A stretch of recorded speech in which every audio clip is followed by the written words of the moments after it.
So, Covid అందరికీ తెలిసింది. ఎందుకంటే చెప్పాలంటే అన్ని రంగాల వాళ్ళు సఫర్ అయ్యారు. కోవిడ్‌కి ముందు, కోవిడ్ తర్వాత అన్నట్లు అయిపోయింది లైఫ్ అందరిది గూడా.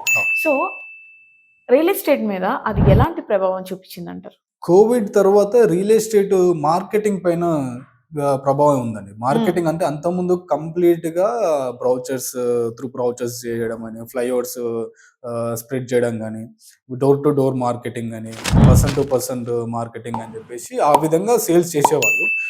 పాండమిక్ తర్వాత కంప్లీట్‌గా మార్కెటింగ్ స్ట్రాటజీస్ ఎలా అయిపోయాయంటే డిజిటల్ వర్షన్‌కి వచ్చేసారండి. డిజిటల్ మార్కెటింగ్‌కి ఫోన్ కాల్స్ గాని, డిజిటల్ వర్షన్‌లో అంటే ఒక కంప్లీట్‌గా వెంచర్ ఏ విధంగా ఉందో వీడియోస్ చేసి పీపీటీ పరంగా చేసి వీడియోస్ పంపించడం, వాట్సాప్ మార్కెటింగ్ ఈ విధంగా చేయడం వల్ల రియల్ ఎస్టేట్ అనే మార్కెటింగ్ ఒకటి చేంజ్ అయింది.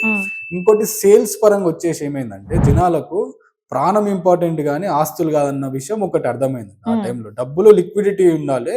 మనకు అసెట్స్ బిల్డింగ్స్ ఉన్నా, ప్లాట్స్ ఉన్నా మనకు టైంకి ఏం చెయ్యవు కదా. లిక్విడ్ ఉండాలని కొంతమంది ఇన్వెస్ట్ చేయడానికి కొంచెం కన్ఫ్యూజన్ లో ఉన్నారు. ఇప్పటికి ఉన్నారు ఆ కన్ఫ్యూజన్ లో. సడన్ గా ఇంకేమన్నా రావచ్చు, లిక్విడ్ అయితే ఉండాలని చెప్పేసి వాళ్ళు ఏం చేస్తున్నారు, సో వాళ్ళ దగ్గర ఉన్న లిక్విడ్ 30% వాళ్ళ దగ్గర లిక్విడ్ క్యాష్ పెట్టుకొని రిమైనింగ్ ఇన్వెస్ట్మెంట్ చేయడానికి చూస్తున్నారు. ఇది ఒక చేంజ్ వచ్చింది.